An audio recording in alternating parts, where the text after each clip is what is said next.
Hello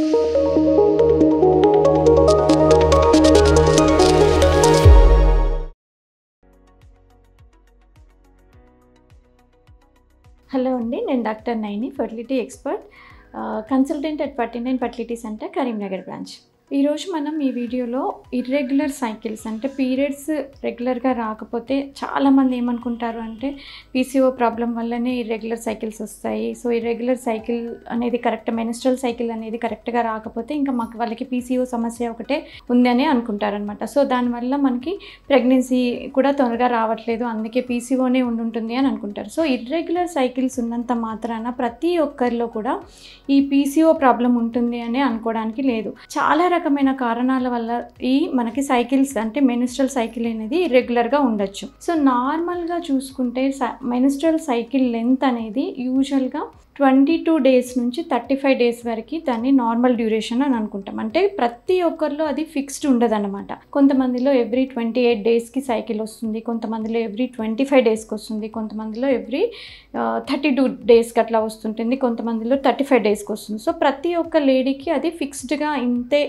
అందరికీ 28 డేస్కే వస్తుంది అని ఉండదు. ఈచ్ ఇండివిజువల్కి అది డిఫరెంట్గా ఉంటుందన్నమాట. కొంతమందిలో ఇప్పుడు 28 డేస్కి సైకిల్ వస్తుంది అన్న వాళ్ళలో ప్రతి నెల 28 డేస్కి కాకుండా ఇప్పుడు సంవత్సరంలో ఒకసారి 28 డేస్కి, ఒకసారి 40 డేస్కి, ఒకసారి 60 డేస్కి అట్లా ఎప్పుడు వస్తుందో తెలియకుండా ఉంటే దాన్ని రెగ్యులర్ సైకిల్స్ లాగా తీసుకుంటారనమాట. అంటే అట్లీస్ట్ ఒక 1 ఇయర్లో మనం చూసుకుంటే 3-4 టైమ్స్ మనకి 8 డేస్ కన్నా ఎక్కువగా వేరియేషన్ అవుతుంది అని అంటే అప్పుడు మనం ఈ రెగ్యులర్ సైకిల్స్ లాగా తీసుకొని ఇన్వెస్టిగేషన్స్ చేయించుకోవాల్సి ఉంటుందన్నమాట. సో మోస్ట్ కామన్గా ఇలా సైకిల్ అనేది రెగ్యులర్గా రావడము అనేది ఏ కండిషన్స్లో చూస్తాము అంటే కామన్గా వచ్చేసి మనకి అడోలసెన్స్ అంటే ఎప్పుడైతే మనకి ప్యూబర్టీ స్టార్ట్ అవుతుందో పిల్లల్లో ఫస్ట్ ఫ్యూ ఇయర్స్ కొంచెం ఇర్రెగ్యులర్గా ఉండొచ్చు. ఆ తర్వాత బ్రెస్ట్ ఫీడింగ్ మదర్స్ అంటే పిల్లలకి పాలిచ్చే తల్లుల్లో కూడా ఇలా హార్మోనల్ ఇంబ్యాలెన్సెస్ వల్ల కొంచెం ఇర్రెగ్యులర్గా సైకిల్స్ ఉండొచ్చు. ఆ తర్వాత ఇంకొక కామన్ కండిషన్ అంటే ఏంటి అంటే ఎవరైతే మెనోపాస్కి దగ్గరగా అంటే మెనోపాస్కి ముందు కూడా ఇలా సైకిల్స్ అనేవి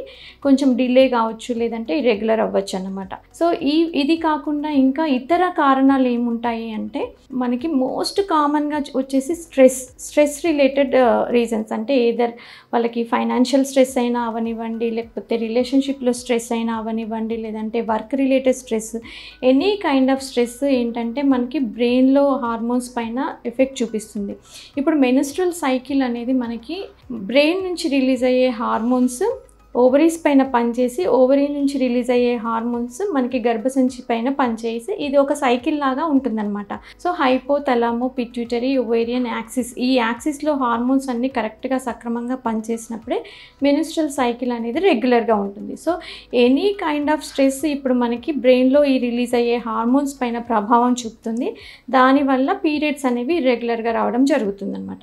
సెకండ్ రీజన్ వచ్చేసి అన్హెల్దీ డయటరీ హ్యాబిట్స్. అంటే ఇప్పుడు ప్రాసెస్డ్ ఫుడ్, తర్వాత ప్యాకేజ్డ్ ఫుడ్, జంక్ ఫుడ్ ఇలాంటి ఆహారాన్ని పదార్థాలు తీసుకోవడం వల్ల కూడా మనకి సైకిల్స్ అనేవి రెగ్యులర్గా ఉండొచ్చు అనమాట. నెక్స్ట్ కామన్ రీజన్ వచ్చేసి ఎక్స్ట్రీమ్స్ ఆఫ్ వెయిట్. అంటే చాలా ఎక్కువ బరువు ఉన్న వాళ్ళలో, లేదంటే చాలా తక్కువగా ఉండాల్సిన దానికంటే చాలా తక్కువ బరువు ఉన్న వాళ్ళలో, అంటే అండర్ వెయిట్ లేదంటే ఓవర్ వెయిట్ ఉన్న వాళ్ళలో కూడా ఇలా హార్మోన్స్కి సంబంధించిన ప్రాబ్లమ్స్ వచ్చేసి సైకిల్స్ అనేవి రెగ్యులర్గా అవుతాయి అన్నమాట.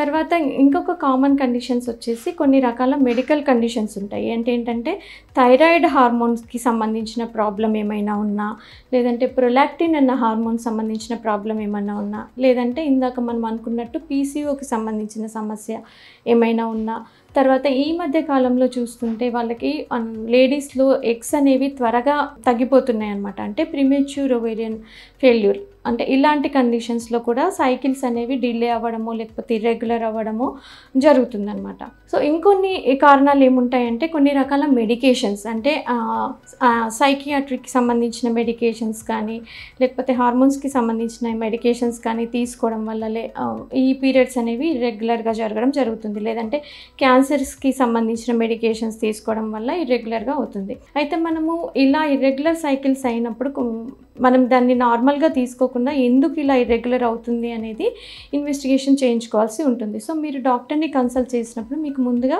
కొన్ని రకాల హార్మోన్ టెస్టులు చేయడం జరుగుతుంది. అంటే థైరాయిడ్ హార్మోన్ సంబంధించి, లేదంటే ప్రొలాక్టిన్ హార్మోన్, లేదంటే ఒక అల్ట్రాసౌండ్ చూసుకొని దాంట్లో పీసీఓ ప్రాబ్లం ఏమన్నా ఉందా అనేది చూడడం జరుగుతుంది. యూజువల్గా పీసీఓ వాళ్ళలో ఏంటంటే ఓన్లీ రెగ్యులర్ సైకిల్సే కాకుండా వీళ్ళలో ఇంకా వెయిట్ ఎక్కువగా ఉండము, హెయిర్ లాస్ అవ్వడము, లేకపోతే ఎక్సెసివ్ హెయిర్ గ్రోత్, యాక్ని ఇలాంటివన్నీ కూడా ఉండడం జరుగుతుందన్నమాట. సో ఇలా ఇర్రెగ్యులర్ సైకిల్స్ ఉన్నప్పుడు మనకి ఓవ్యులేషన్ అనేది ఏ టైంలో జరుగుతుంది అనేది కరెక్ట్గా తెలియదు కాబట్టి మనకి ప్రెగ్నెన్సీ అనేది డిలే అయ్యే అవకాశాలు ఉంటాయన్నమాట. సో వెంటనే మీరు ఇర్రెగ్యులర్ సైకిల్స్ ఉంటే మీ నియరెస్ట్ గైనకాలజిస్ట్ని కన్సల్ట్ చేసి ఏ రీజన్ వల్ల ఇలా అవుతుందో తెలుసుకొని దానికి అనుగుణంగా ట్రీట్మెంట్ తీసుకోవాల్సి ఉంటుందన్నమాట. Thank you.